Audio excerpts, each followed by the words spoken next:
આવા ઘેરા કુટુંબમાં મારો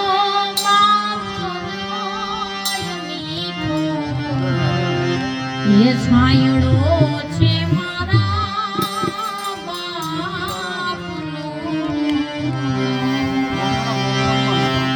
આપણે અહીંયા બધા બેઠા, બધાને ખબર છે બાપા જ્યાં લગી ખાટલામાં હતા ત્યાં લગી ભરત મામાની હાજરી સતત ત્યાં હતી.